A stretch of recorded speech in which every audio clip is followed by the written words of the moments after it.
Hey, this is Gerd Handel, and welcome to the Inner Light Project. This show is for anyone who's wanting to lead a happier, healthier, and enlightened life. Create more self-love, inject more joy and abundance into their daily life. Join me for inspiring interviews and spiritual topics so you can shine your inner light. Hello and welcome to another episode of the Inner Light Project. My name is Gerd Handel and today I want to share with you someone who is helping women to heal from burnout.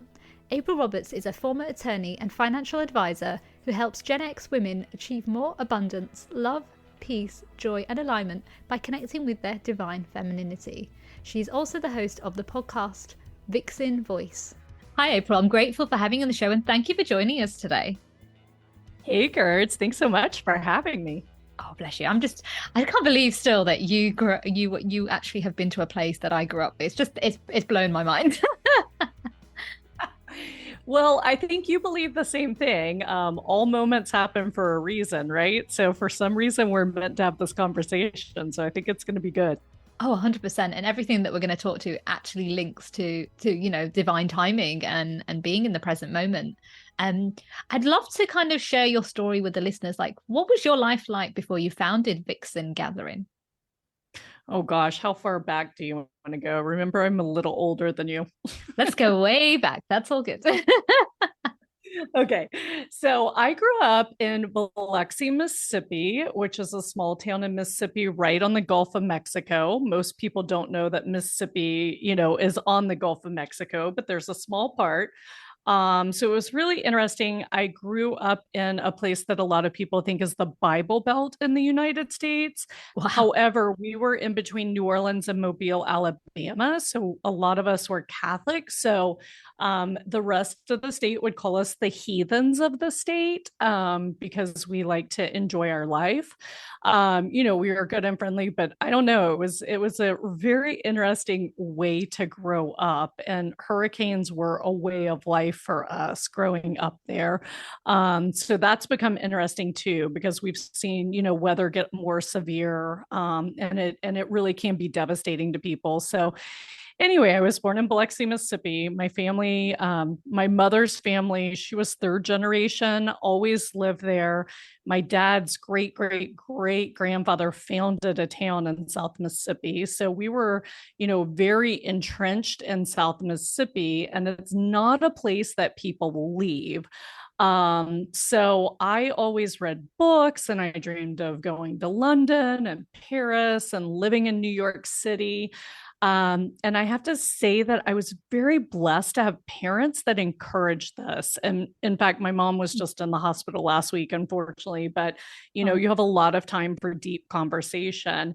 And I asked them, I said, why did you guys always support me? Like it was so different. And they were like, we knew you couldn't be contained in Mississippi. I love it.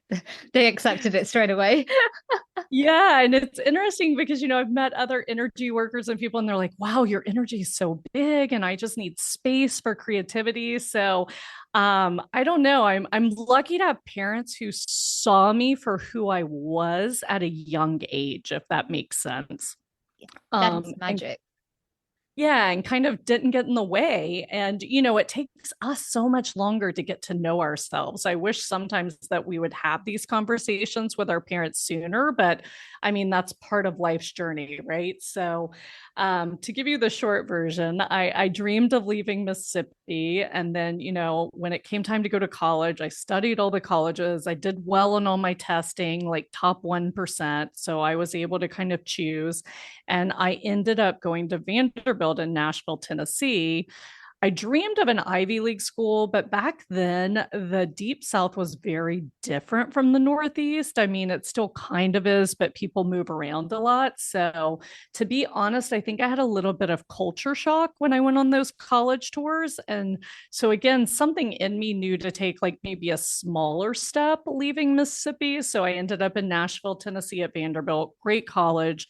Loved it. Then I went to Notre Dame for law school, which was interesting. I hated the winter. So you asked me about my experience in the UK. I always wanted to move to London until I went there and came back from New Year's with a sinus infection, bronchitis, and the flu. So Oh my God. I don't do well in damp, cold weather. Let's put it that way. Wow. So yeah, so I ventured off to Notre Dame, and I wanted to be like a communications consultant, and my parents were like, we paid all this money for you to go to college. Remember, I came from Mississippi where people didn't do things like go off to private expensive schools far away. And being the oldest child, I was like, okay, I got to do something more sensible, and I wanted to be a writer and an English teacher. So I went to law school, and I actually really enjoyed law school. I don't know that many people can say that, but I had an amazing friendly class at Notre Dame. We were really close. We had a great time.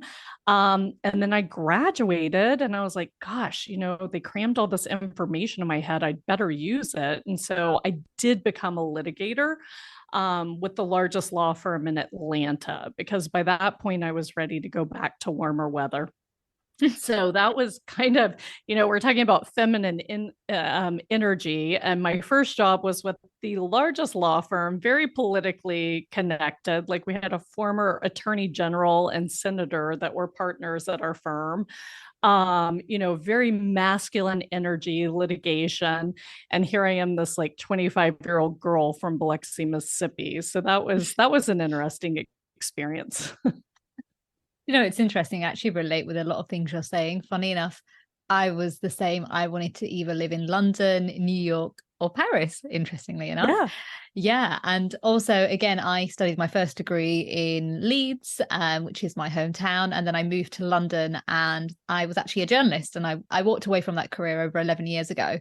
Wow. But again, yeah, same as you, like from a whole different world, being from Leeds to London and being in the journalism world, it was a very masculine energy and a very competitive market, just like yours. It's like I didn't know who I was in that environment. Yeah, it's interesting because I thrived for a while. The social part of me thrived, right? Because, we had tickets to the professional sportings. Like, I had 50 people my age that started the same time. So I kind of thought I was living the life, but work was slowly draining me, and I didn't realize it.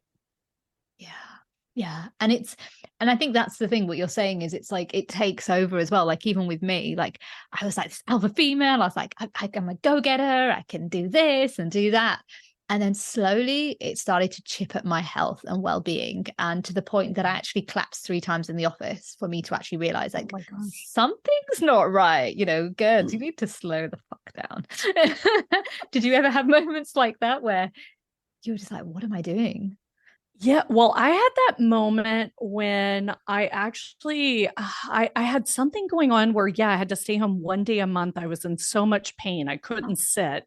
And I went to doctors for 2 years to find out what was wrong with me, because I work so much that you didn't have that much time, right, to go to the doctor. So it took me 2 years to cycle through the specialist. And finally they discovered I had like a torn muscle from Tybo and endometriosis. And, keep in mind, this is like, I don't know, 2002, 2003. And I'm in this masculine environment. So I'm not going to share that I have endometriosis and I'm having surgery. So I had to take a week off because, for a couple of days, you're in like severe pain, even though it's laparoscopy, like you're not sure how well you can walk.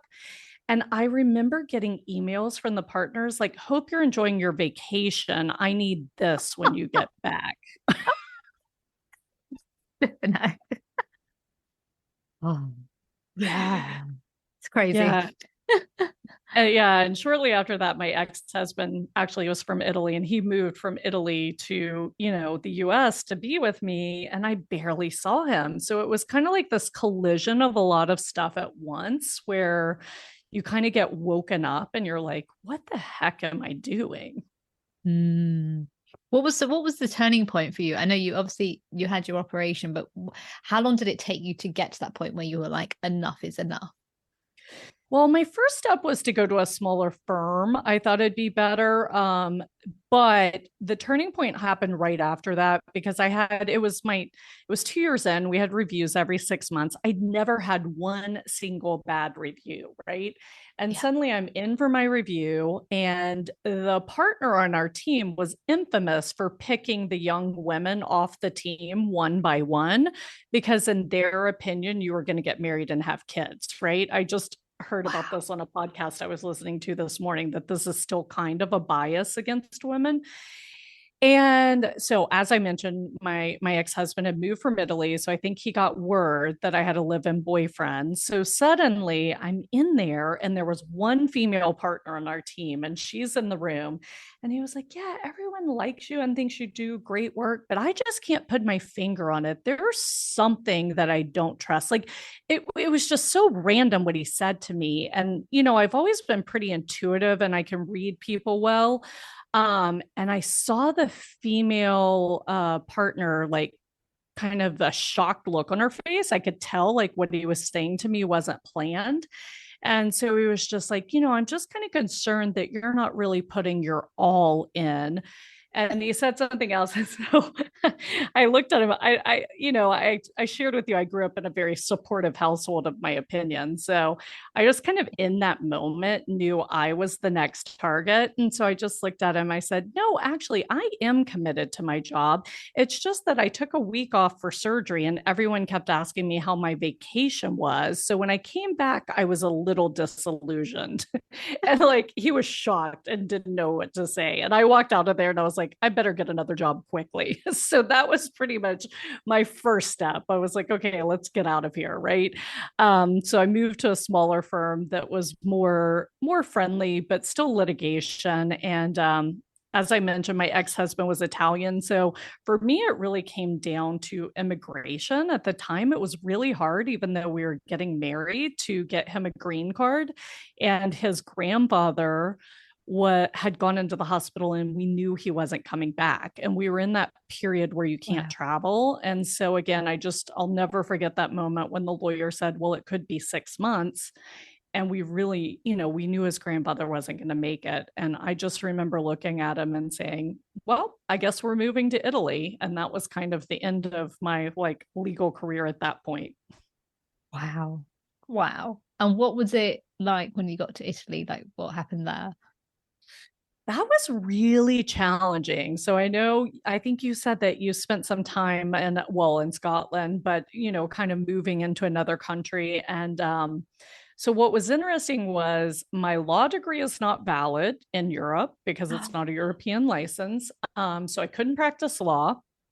And the second thing was I kept applying to be, I don't know, like an interpreter or a legal assistant. I mean, everything down to the person making copies at the law firm. And then they would tell me I Wow. was overqualified because I had a law degree. So it was really a catch 22. I couldn't get a job. And I'd been a very driven, just like you were sharing in your journalism career, when you're like a very driven person and you always have the next plan. Yeah. Number one, that's challenging. And number two, I wasn't yet fluent in Italian. And I think you can relate to this too, Gerds, being a journalist. I have like I'm very gifted in communication. And when you're used to that and you find yourself in a country where you can't articulate yourself properly, it's really hard to explain, but it really damages your self-worth. It's very challenging. Oh, I totally understand. I actually worked in Canada Yeah. in my mid-20s, well, close to my mid-20s. And I thought, oh, yeah, it'll be like London, it'll be fine. And I got out there and it was a whole different way of working, a whole different way of actually being in a team. And I'd gone from having like opinions in the morning meetings, we have to share our opinions, get our stories out there, to then coming to Canada and saying, no, you just need to follow what we're doing. And I just felt so restricted, and it was so Yeah. hard. So yeah, I totally understand where you're coming from. It's different when you have this expectation of what will happen, but the reality is very different. Exactly. And you're away from your support network and, nothing really feels like home. So I have to say, I mean, I absolutely loved Italy. My friends there were angels. They were amazing. To this day, we're close. But it's definitely challenging. I think everyone has this romantic notion of moving to another country. Yeah, yeah, 100%. So, you're in Italy, you're struggling to find a job. What was your next step? So I ended up teaching English because, obviously I could do that. And so I signed up with a school. I think they're paying me 12 euros an hour, and I'm used to making six figures as an attorney. So that was interesting. And then they weren't giving me hours. And I finally went to the boss. He was actually from New Zealand. He was a rugby player who ended up in Italy and married an Italian woman. So very similar to my situation. And I was like, dude, what's going on? Like, you're not giving me hours. And he was like, oh, I didn't think you really wanted to work. I was like, what? So yeah, it was just, I don't know, interesting. But I mean, sadly, unfortunately, my ex-husband, who's a wonderful person and we were very much in love, but he had addiction problems that I didn't know about until we moved to Italy. So those started creeping up, and we went through it 3 times with him cleaning up. And then I just, how you were saying you collapsed at work, I mean, I literally collapsed one time getting on a plane to go back to Italy. Like, my mind, body, and spirit just shut down and couldn't do it anymore. So Italy was challenging on a number of fronts for me. Wow, wow. So you came back to America, and then I'm guessing you went back into the same career again. So we left Italy because, I kind of had it, and he said, let's move back to the US. And we Oh, moved to New Orleans where I practiced law, and then he got a job. And honestly, we had a beautiful life. And then stupidly, I got to the age where we were like, okay, are we having kids or not? And, I made twice as much as he did in the US. And the opposite was true when we were in Italy. wow. So we were like, okay, let's move back to Italy where you can be the breadwinner. And even if I can't really What? have a career, like, I'll run the household. Terrible idea, right? I don't know Yes. why we thought this idea, but again, romantic notions that you have at age 30. So I I was like, so Wow. anyway, we went back and we didn't, I mean, I was going stir crazy, and then he started using again, and then I just couldn't do it. So that was when I ended up back at home. And at that point I was really lost. And that's why I share, a lot of my coaching I do, I work with female entrepreneurs, but a lot of times I'm fixing their foundation, and they're, fixing them and helping them have stronger boundaries, more self-love. I just kind of think of all the things I teach, and I was like, wow, had my 27-year-old self had this skill set when I ended up in this mess in Italy, like, I just think the outcome would have been different. Do you know what I mean? Do you ever look back and think that?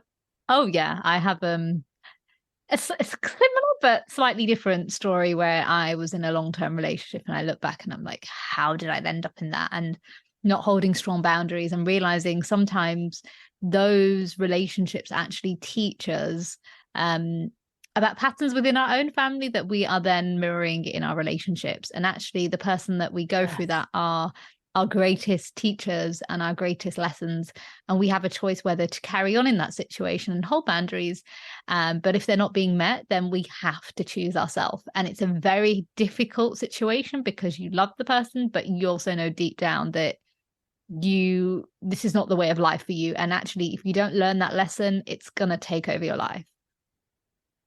I totally agree. I just did a panel discussion on my podcast about self love. And, I asked them what was their greatest act of self love in their lifetime. And what came up for me was that moment when I chose myself over my marriage. I mean, I don't even know if it was a choice. It was a choice of survival, really. But I totally agree. I love the way you articulated it. Like, you're faced with this moment, and it's like, am I going to choose myself? And I think, I mean, you have to, because if you don't, what else do you have left? 100%. And I think a lot of us, like looking back now, like romance this idea of what a relationship should be like. And, we see the Yes. potential in somebody. And that is the biggest danger, seeing potential, because that means that they will never be what we're looking for. But we need to learn those lessons with those people to realize what we do want and what we don't want. But moving forward, we have to make sure that our values and everything else aligns, because love, it's not love. You can't just live with love. Love is important, but it can't just be about love. It has to be about your values and understanding one another and seeing if you actually are a great match and can support each other. No, I totally agree. And also understanding yourself as a person. You asked me what was the final straw as a lawyer, and I think it was kind of a slow burn, like life just changed. But like now, I've taken the Colby assessment, the DISC assessment, my human design, like I'm a trained spiritual healer. Like I know myself so well that I crack up that I was trying to be a litigator and a lawyer because it's so opposite of the things that give me energy and give me life. I relate with you as well. It's like when I look back at who, like being a journalist, it was like, who was I trying to prove that for? Was it for me? Was it really, what was it? What was happening there? But actually, I realized, and I think it might have been the same with you, is those careers were teaching us to have a voice because we didn't know how Yes. to raise our own voice. So that was Yeah. teaching us externally to raise our voice, but we weren't listening within eternally. And when we went on the spiritual route, it's the internal voice being expressed externally. I love it. I love it. Yeah. That's And I think amazing. as women as well, a lot of us don't know how to speak our truth because again, if you we've it's all linked to patriarchy, we've been grown up to Yeah. be good girls, people pleasers, and sacrifice. And before we know it, we have no knowledge of self. And then we're wondering why is it that we're attracting all these toxic relationships, or why we're not getting Yeah. these careers that we want. And it's actually because we've never been raised to trust in ourselves. And that's when we have like a quarter life crisis or a midlife crisis. And then we kind of break open and then we're like, whoa, why were we doing that? Why was I a journalist? What was wrong? Like, what was I thinking? It's okay to take a break. It's okay to slow down. It's okay to be kind to myself. It's okay to receive. And I think a lot of women suffer with receiving because they've been raised, you need to be this Miss Independent and do everything yourself. But actually, we all Yes. need support. We all need love. And we all need to embrace that feminine side of us. No, it's so accurate, Gerds. And kind of I tease my clients like, okay, when do you receive? Because receiving is a feminine energy, right? If you think about it. Yeah. And resting is as well. And yet, women in today's world, especially that's why I particularly work with Gen X. And as you and I talked, you're Gen Y, and it applies to you as well. Like they don't slow down and stop. It's like putting everyone else in front of themselves. And kind of the analogy I use with my clients is, hey, look, you are the foundation of your family. You're the foundation of your business because most of them are entrepreneurs. Most of you are the foundation of your communities and other groups. And if your foundation is cracked, what's going to happen to the home, right? And so let's, put your foundation back together again.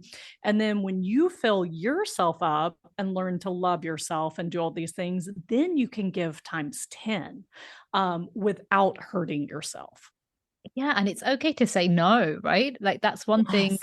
we haven't been taught is no. And it's not our fault. And it's also not our mother's fault if they haven't been taught how to, have self-love or have boundaries. How are we going to know? And we are that generation now that we're here to heal the past and allow ourselves to have boundaries and actually take care of ourselves, because what we show the next generation is who they become. So if we're not holding our boundaries, and how, for example, if we have daughters, are they going to know how to hold boundaries? I totally agree. And what's interesting is as you learn these lessons and start Yes. implementing it, like I see my mom mirroring my behavior. Yeah. It's interesting, isn't it? How we go, oh, it's generational. And actually, the root comes so far beyond us. Yeah, yeah. No, it's crazy. But I love because as you said, we can heal the generational curse or whatever we want to call it but it's not just for the generations afterwards. The generations before us, if they're still alive, well, one, we're healing their karma when we heal, and I believe, and then two, if they're still alive, they see it and they start healing from it as well. Yeah, first it kind of triggers them because they're like, well, I never did that. How dare you do that? And then they're like, oh, but that seems quite good. Maybe I'll try it. And then they're like, oh, now I get it. And you're like, yes. I love it. My favorite is I used to live in Houston. I'm in Nashville, Tennessee now, and my parents live like 45 minutes south of Houston, and I lived in the city. And when I was there on Sundays, I was like, okay, I have to leave by 3 because I knew past 3, like the traffic coming from the beach, which was south of there, it could take hours getting home. Right. So Yeah. I would start getting anxiety because I knew my mom would try to talk me into staying longer. And I'd be like, I have to leave at 3. I have to leave at 3. And you sound like a child because you repeat it so much because they don't listen. This is before I was good at, setting boundaries. And it's so funny. I was just with my parents, and my mom's like, oh, isn't it past your bedtime? Do you need to go to bed? Which never would have happened before. She would have like wanted me to stay up with her till midnight to watch a movie. Oh my God.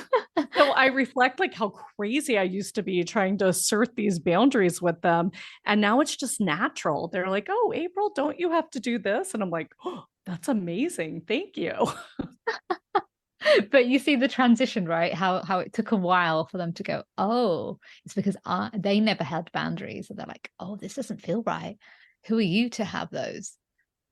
Yeah. And I think it was Amy Porterfield I was listening to. She did something on boundaries, and she talked about the boundaries we have are our parents or grandparents, right? Whoever's home we lived in, that's what we inherit. And then it's our job to change them and it's kind of what we're talking about, how like as you get older and you're on this journey, you get to know who you really are. And then your boundaries start to reflect who you are and what your core values are and what your goals are and what's important to you. Because I mean, my boundaries might be very different from yours, right? But that doesn't mean I shouldn't respect your boundaries.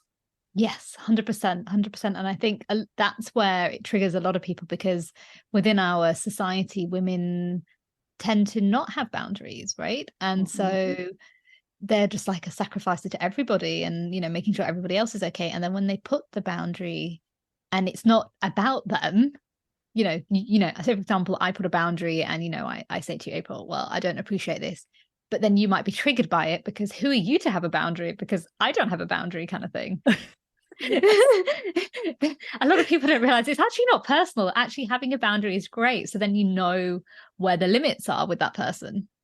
Yeah, I actually had an executive assistant who was amazing. She was a little bit older than me, and like everything was great. And then I took 2 weeks off at Christmas and I told her, take some time off. Like, my brother has property in Honduras. I went and stayed at his house. Like, it was amazing.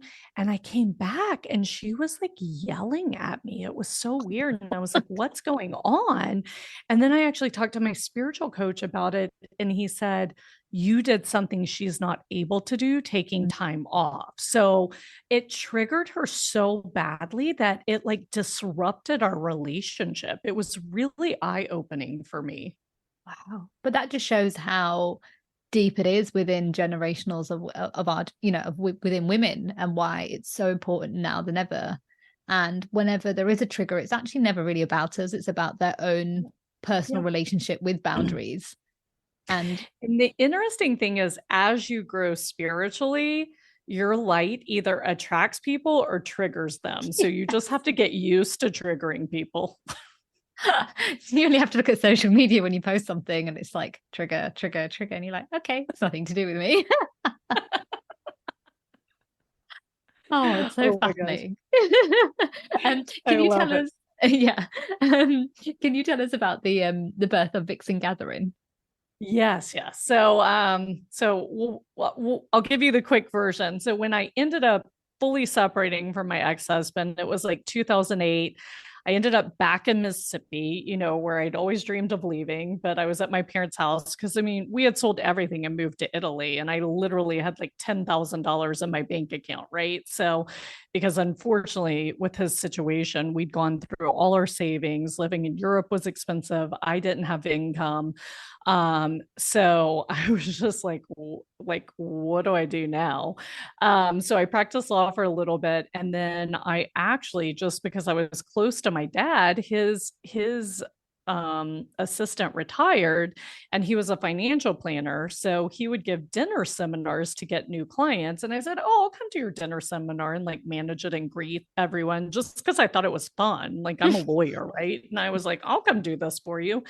And I just saw the impact that my dad had on his client's life, like giving them financial peace of mind.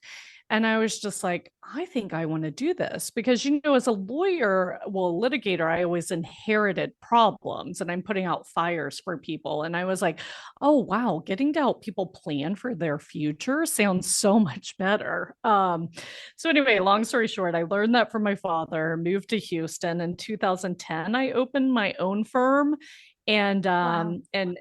grew that to multiple seven figures of revenue. And then 2020 was another wake up call where I kind of realized, I mean, I thought I'd be doing that forever. I love taking care of my clients. My clients love me. I had a team, and 2020 hit, and Gordon, I don't know how you get signs, but I kind of joke and I everybody believes in different things. So I call the higher power God. And, if we call it universe, God, we get whisperings of what we're supposed to be doing, right? Yes. And in my experience, if we don't listen, I like to say that big 2x4 hits you upside the head. Yes. Um, which I think happened to me when I couldn't get on the plane to go back to Italy, and you when you were literally passing out at work, right? So um, I've had enough of these experiences that the third whispering came April of 2020. I was reading a book, and I don't know why I'd had this. In 2017, I took my mom to Madison Square Garden to see oh my gosh, why am I blinking? A famous singer who I love. And we were on the fifth row, and I remember looking around thinking, oh my gosh, could you imagine making an impact on this many people's lives? Like, it just like, I don't know, it made such an impression on me, right? And then 2 years later, I was doing an exercise in a mastermind I was in. And it was like, if you had 5 more years in your life, what would you do? And I was like, oh, I'd want to like fill Madison Square Garden with a bunch of, people loving on each other. Like, the vision came back. So, anyway, in 2020, I was reading a book, and it's Coop Blackson, You Are the One. And first chapter, he talks about how his dream was to come to America and speak at Madison Square Garden. And I just looked up, I go, really, right now? Because it's like April 2020, right? We're all locked in. I'm trying to keep my employees from losing their mind. I'm trying to keep my clients from losing their mind. At this point, I'm working with my parents. And actually, my dad got like kind of paralyzed that month. Luckily, he had surgery and got better. So I was just like, really, right now? You're telling me it's time to start? But, this was like the third sign. And so I said, okay. And I think this happened to a lot of us in 2020. There was such a pattern interrupt that we did things we wouldn't normally do. And Mm. one thing I would not normally do is ask for help from people. Like, I don't know, I'm the oldest child. I've done some work where for 7 lifetimes, apparently, I've been responsible for people. Like, I had this responsibility problem, right? Like, I couldn't leave my Mm. business because I was responsible for my team, I was responsible for my clients. And 2020 just kind of ripped that veil away, for lack of a better way to put it.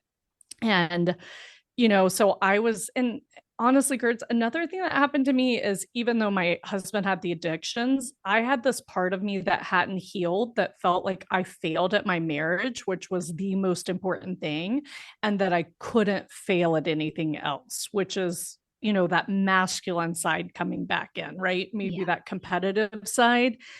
And, which was great for my clients because they got amazing, they got taken care of amazingly, but it was slowly hurting my health, hurting me, just like the legal practice had, right? Mm. And so, long story short, I normally wouldn't have asked for help. And I just said, okay, the 2x4 is coming. So let me just call people and start asking. And I was like, literally, like, I'm supposed to be on a stage speaking to people. Who do you know who can help me get on a stage? This is 2020. There are no stages.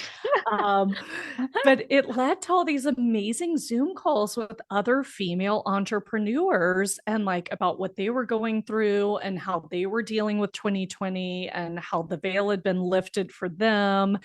And I was just like, wow, a lot of change is coming. And I'm kind of built for change, for a lack of better way to say that. I mean, you heard a part of my life journey, but if you heard the whole thing, like most people would not have ridden that roller coaster. Let's put it that way. And then you have your own business. I like to call it the entrepreneurial roller coaster. Yeah. Plus, my parents were entrepreneurs, my grandparents. It was kind of normal for me.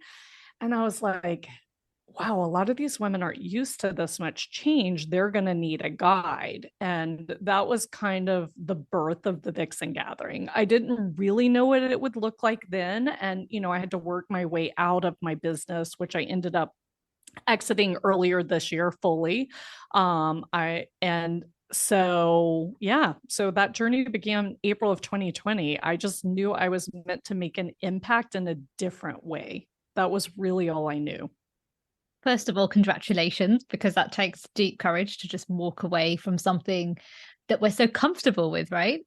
Yeah, And secondly, your biggest growth is within business. Like, I feel anyone I know who's in business, it's the biggest spiritual growth that we ever have. We have nobody there to hold our hand. We have to figure shit out, and we have to go through the emotions, and then we learn from our lessons, which is a beautiful gift that we don't tend to get when we're in the same thing that we're doing for so many years. And I think the biggest growth for women right now is business. I honestly believe that when we go on a path of deep inner work and also business, we actually learn to have boundaries, learn to speak our truth, learn to let the past go, because we know it holds us back. And I know with myself personally, like you're saying, the biggest shifts, like, yeah, I had, yes, collapsing in the office, but there's been many situations where the universe and God or higher power, whatever you want to call it, has hit me on the head growing up. And there was also, like, when I was 21, I had a car accident. I was overworking, didn't listen. My left arm stopped working in Canada and I had to learn how to regenerate it. I had a cancer scare after I got made redundant. These were all signs. And then the biggest sign for me was when I had a kidney problem, because I was working so crazily in my business that the universe was kind of saying, right, you need to slow the fuck down.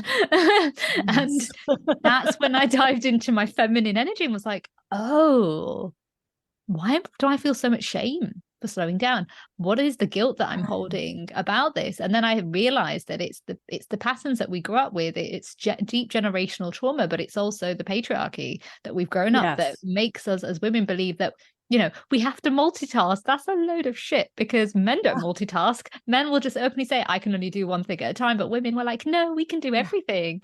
There's so much wounds that, we're here to heal. And once we allow ourselves to heal them, we are then able to just really enter a beautiful state of, like we were talking about, the feminine energy, where we are able to receive easily without guilt and shame. We're able to hold boundaries. We're able to speak our truth. And I think that is the biggest gift that we can have, is coming back home to ourselves. Yeah, no, 100%. I agree. I love it. And I like to add, I mean, we could talk for hours on this topic, but I mean, you call it the patriarchy. I call it the war on femininity because it's come from many fronts. And, what I like to repeat again and again, because I want women to hear it, is we are so powerful and they are scared of our power, right? Because we have been so disempowered, or imposter syndrome, or whatever you want to call it. And I mean, no other creature on earth can birth another human being, right? So, I mean, so I don't know. It's just it's incredible the power we hold because creativity is femininity, community is femininity, communication, like everything that's important in our world today is feminine energy. And trust me, I love men. I don't like it when Same. people say throw out all the men, Oh right? God, Like no. I love the good balance, but I just think, we are so powerful and we have to give ourselves that awareness. Yeah, well, we need each other, men and women. It's just that Yes. we both have there's healthy wounds and there's, well, there's healthy, masculinity and femininity, but there's also Right. wounded masculine and wounded femininity. And when we focus on the wounded aspects, we can then enter the healthy aspects. But a lot of us are afraid to go within, right? A lot of people are so afraid to actually Yeah. face those wounds. But once we do that, we allow ourselves to receive with grace, man or woman, regardless. We allow ourselves to be heard, and that's all that we're looking for. Is all of us are just wanting to be heard. Um, oh gosh, we are coming towards the end of the show, by Yep. the way. No, I We could agree. talk And I forever. just like to Yeah. add one thing quickly to what you said, because it's so important. Everything I do is based on we were put on this earth for a purpose. And I do believe we've been here before, but we have a purpose for this lifetime. And so if we're living with someone else's boundaries, someone else's set of rules, someone else's perception of ourselves, we are not serving our purpose, right? And to me, that's the most important thing you can do on earth, which might be to be the funniest person in the room and bring people joy. But if you're not being true to who you are, you're not serving your purpose. 100%. 100% relate with what you're saying.